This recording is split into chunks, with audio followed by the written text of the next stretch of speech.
You know what sound that is, folks. You betcha it's another noon whistle. I'm Chris Trottier, and I'm going solo today because Mr. John Anzalone is sunning himself on the beaches of St. Thomas.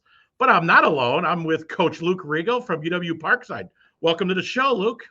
Thanks for having me, my friend. All right. Well, we go back friend to years, friend to tears. How many years it's been? 30 some? At least 35 or maybe pushing 40 even. Oh, boy. If you go back to the baseball days.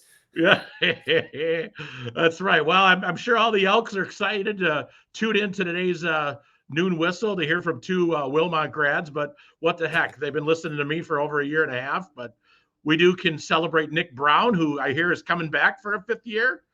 Yes, we are very fortunate. He's going to graduate with his undergrad in graphic design, but he's decided to come back and play his fifth year that, all the kids his age got from the COVID season. So he's going to come back and get his master's degree in our sport management program. And we're fortunate to have him obviously on the court for one more year. Yeah. Pretty good player. Player. He had a heck of a year. That's for sure. Yeah. So let's talk about your year. Give us an overview. I mean, obviously it's not up to your standard, but you lost some key players to the transfer portal, which we'll get in later in the show. But I thought it was one of your better coaching seasons. You had great kids. Talk a little bit about kind of a summary of the year, what your thoughts were. Well, I think when you have some time to reflect on it, it was a really quality year as far as growth. We played, all of our guards were young except one. And so, we had two freshmen and a sophomore get a ton of experience, and they got better throughout the year. Our older players got better. We talked about Nick Brown, our guard Josiah Palmer, and even a couple other players that, were starters or came off the bench, guys like Ethan Ivan, like they all got better. And unfortunately, it didn't translate into wins and losses as much as we would have liked. But the teams that beat us, and we lost a ton of close games this year, like they're still playing. I mean, Ferris State, who beat us in the conference tournament by 2, they're in the Elite 8 today. So we feel we're very close. We just need to add a couple quality pieces to this group. But there were a lot of things to like about the season. I feel like as we just started our off-season workouts yesterday. Our players are very excited to get going because a lot of players finished playing well. And so we're just going to put the next 5 months into focusing on next year. But I like what we did this year. Again, you would like to have a few more wins and still be playing. But overall, great group of young men. We just had 4 players named to the all-academic area team. So it was a fun team to coach and a fun group to have returning. Now we just got to, take it to another level so that we're playing meaningful games in March next year. Yeah. So great season. I mean, you're in a tough conference, grinding it out. So now as you start to get ready for next year, I rumor has it you're already visiting with possible recruits. Talk a little bit about what you're going to do to get ready. What are some areas that you want to really build on for the program moving forward? Obviously, you added some experience there, but what are some needs for you? And then we'll kind of go into how you're going to fill those. Well, I think, as we were talking before we went on, it's really difficult to plan for 2 or 3 years down the road anymore in college basketball. And it's unfortunate. It used to be you'd bring in young players and you'd project them to where they're going to be as a junior and a senior and build around that group. And nowadays, it's just much more fluid. So you can't project. You can project hopefully 2 years, down the road, but it's hard to project 3 or 4 years with everything that happens in the transfer portal. So we're very fortunate. Like I said, we have 9 players returning, a very good core. What we're at is most of them are perimeter players. So, we have a bunch of guards and a bunch of forwards, but we don't have any size returning in the program, at the center position really. So that's what we're going to be doing this spring is looking to add. We're going to look to add a couple transfers, some older players that are just bigger, whether they're power forwards or centers, and then add a couple high school kids as well that hopefully can, grow in our program and be big contributors, when they get to be sophomores or juniors and down the road. So like ideally for our program, we always want to build through the high school level. We've had to just adjust and add a few more transfers the last few years, but we've always operated on a 75-25 model where we'd like to have 75% of our players come from the high school level and they're in our program for 4 or 5 years and develop. And then the other 25% are transfers, whether they're D1 transfers, D2 transfers, heck, D3 transfers, and even a touch on the JUCO side a little bit. Yeah. So let's address kind of the recruiting process here. Let's first start. This will be 2 parts. You are on the #1 podcast in Walworth County, so there's a lot of people listening. But I think everybody has an idea on what college sports looks like and what the process is. But talk to me a little bit. You said 75% high school kids. If you were sitting here telling a kid or a parent, or like what do you, not only you, but coaches, you're the longest standing tenured coach at an institution in D1, D2, D3. So you've been around, you've seen the game evolve, you've had a ton of success. What recommendations, advice would you give to families or kids about college basketball and their high school experience? Well, I think the first 2 things you're going to look at when you're evaluating a player is, 1, their work ethic. Like, how hard do they play? Because if they what we've found is, we've taken chances on a handful of kids throughout the years of guys that probably didn't play hard enough. And we're like, we'll get them to play harder. And it's hard to change that. Like, your work ethic really doesn't change. I mean, as you get older and more mature, you understand it. But really, like, if you're not playing hard as a junior or senior in high school, going to the college level, you're going to get eaten alive. And so when we watch players, it's like, okay, how hard do they compete? And then the second part of it is their character. Like, how do they interact with their teammates? How do they interact when things don't go well? Like a call goes against them. And we're not talking a kid that gets frustrated because he didn't get a call, but we're like, is he in the huddle getting a drink while his coaches, or is he going to walk down the end of the bench and get a drink while his coach is drawing up a play? Like, if he gets pulled out of the game, does he put a towel over his head? Like, things like that reveal their character. And of course, we'll talk about how athletic they have to be. And, if you can't be a 6'4" post player at our level. So all those size, athleticism matter. But if they don't have the work ethic and character, then we just cross them off the list. And hey, a kid can have a bad day. So, maybe it's not the first time you watch him. You're like, okay, we'll go watch him again. But if it's multiple times you see these red flags, they just get crossed off the list. And, here's another, I'm going to take it to another level, because I've heard this from other coaches in other sports, not you, but obviously parents and families get energized. Does the parents' interaction with a college coach ever play into it, or is that not that's something you worry about? Well, obviously, there's all different levels to it, right? Like, you talk with the high school coach, you talk with the AAU coach, so you get feedback on a kid's parents and how they interact with them.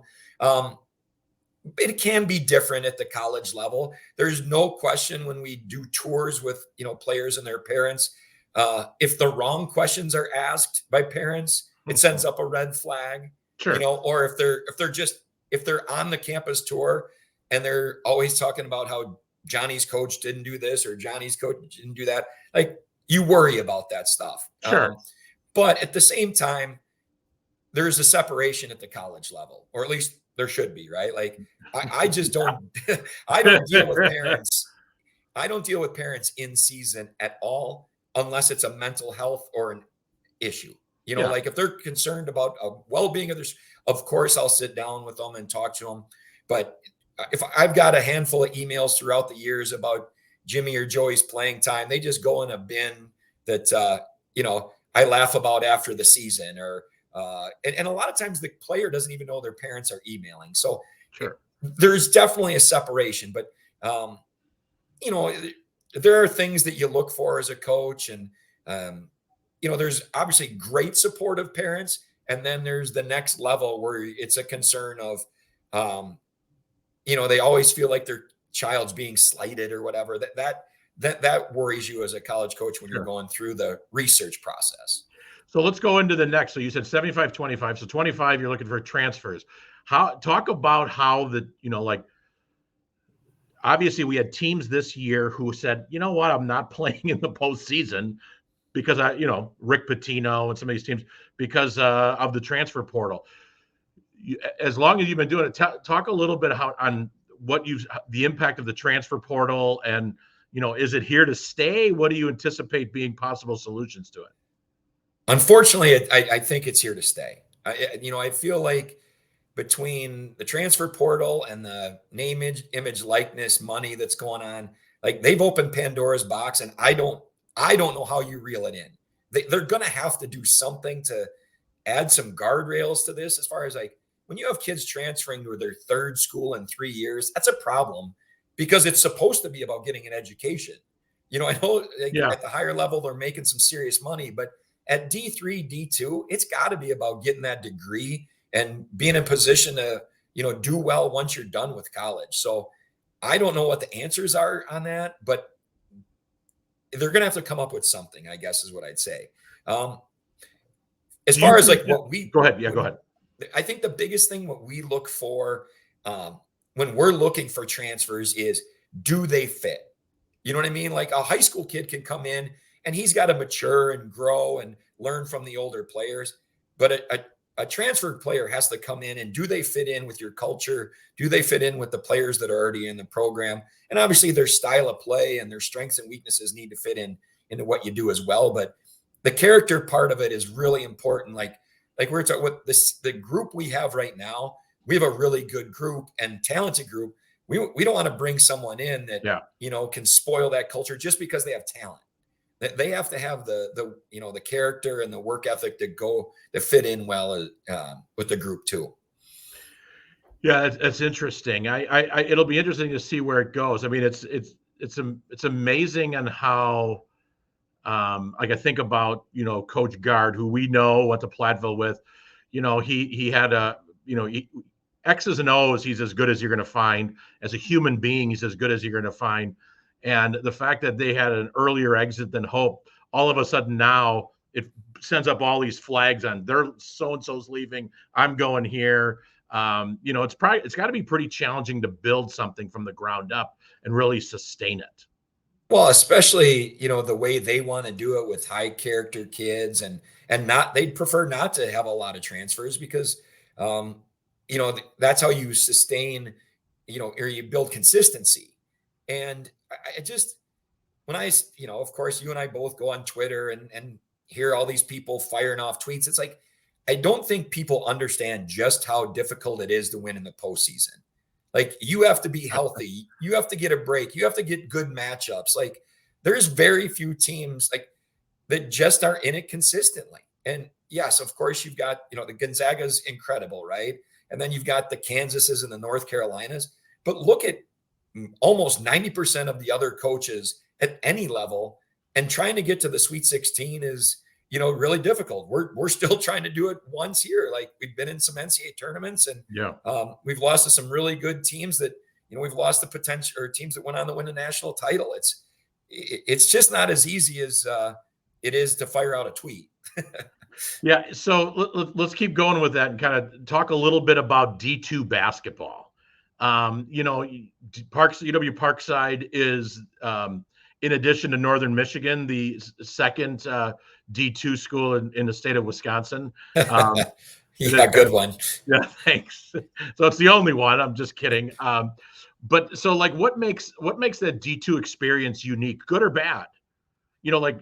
Is the transfer portal more impactful at D2 now? Or, I mean, I think the transfer portal is going to hit D2 harder just because D1 coaches know that how good a level our league is. Like the players that are the best players in our league can play Division I. There's no doubt about it. If they go to the right situations, they can. But the thing, and that's the number one thing I love about D2. You and I, we talk about, we both graduated from Platteville. We were there when Bo Ryan was winning the national championship. It seemed like every year. And those were great, great teams. And I love that, the D2 is the next level up. And the kids I coach, the kids that we coach against, it's really high level basketball. And that's the number one thing I've always enjoyed. The other difference with D2 and D3 is like D3, you just don't travel as much. I mean, D3 in Wisconsin, what are there, 8? I mean, there's probably 20 Division III schools in the state of Wisconsin, when you count the small private ones. So for us, we're going to Michigan, we're going to Indiana, we're going to Illinois to play conference games, to go non-conference. And so we hit the entire Midwest a little bit more. And it gives you that big time experience when you're hopping on a bus and you're going to play a conference game on Thursday, then drive to another city and play another conference game on Saturday. So there's definitely more travel that goes with it. And like I said, I really enjoy it. I don't enjoy the cities we go to in the GLIAC as much as the GLVC. The GLVC, we're going to Indianapolis and St. Louis. And how's Lake Superior State in February? Oh yeah, when it says next exit Canada, that's always fun when you're in. It's February, but yeah, when you're playing games on the Gitchagumi there up in Lake Superior. Exactly. So you put on your parkas and the snow boots and go up to the UP twice a winter. Well, I've known you for, as you said, almost 40 years, and I know there's one thing that you do not love, and that's winter. So exactly. So as excited as you were to exit the GLVC, I'm sure the GLIAC brought some opportunities, but also some challenges as you go through it. So a couple let's kind of, we're getting to that point of the show. Let's kind of have a little fun here. And who do you like in the Final Four of the NCAA tournament? You know what? I'm going with my heart a little bit. I really would like to see Purdue make the Final Four. I love Matt Painter's a classy guy and does it the right way. I think Arizona could get in there. They're playing really well. And then I'm going a little upset. I think the Fighting Illini, could beat UConn. Their Illinois is playing great. And then I think Houston Marquette, if they play each other, it would be a phenomenal game. But I think the Cougs could take down Marquette. So Kelvin I got Sampson? Illinois, Houston, Purdue, and Arizona. I like it. All right, now we're going to go into get to know the coach here. All right, I know you love music. You love music. You love going to concerts. Who's if you could pick one concert to go back and do it again, your favorite concert, who was it? Well, actually, it's the most recent concert I've been to. So you and I both dislike the Cubs quite a bit. So that's true. Don't necessarily enjoy Wrigley Field, but last summer I saw Bruce Springsteen for 3 hours outside at Wrigley Field, about 60,000 people singing, and it was about 75-degree night, and that was fantastic. So that's probably the best. You and I saw the Eagles recently, which was awesome as well. But honestly, I just don't know if you go to a bad concert. You're outside, music's blasting, usually a group you love. So that's as fun a time as you can have outside. I don't think people understand, since you and I were at the Eagles, and I think about the shows we've seen, I don't think people realize that at the age of 74, if you turn on Seven Bridges Road, they sound the same now at 74. I know. I mean, all the groups I like are in their 70s, so I'm a little concerned. But it's amazing to just see. I hope I'm that active when I'm at 75 years old. I think you got potential to be a Swiftie, Luke. Yeah, there you go. All right, and let's close with this. You and I both love movies. Give me your top 2 or 3 favorite movies of all time. Well, number one, it has nothing to do with the name, but number one is always going to be Cool Hand Luke. Oh, there you go. Paul Newman, top actor all time, maybe. One Flew Over the Cuckoo's Nest with our man Jack Nicholson. And then, I know it's not that recent, but I just love Almost Famous. Great music movie. Fantastic. So I'll throw those 3 out there. All right. Well, good. Well, we appreciate you being on the Noon Whistle. And John, anything else? Oh, no, that's right. You're in St. Thomas. That joke never gets old. All right. Well, we appreciate you. We know you got a busy day, and we appreciate you pulling over, and you close out our March Madness edition. So best of luck in the off season, and, go Pirates. Yeah. Thanks for having me, my friend. All right. Well, we don't go back to work and have lunch until the whistle sounds. So here we go. Another noon whistle. In the end, thanks, Coach. You got it.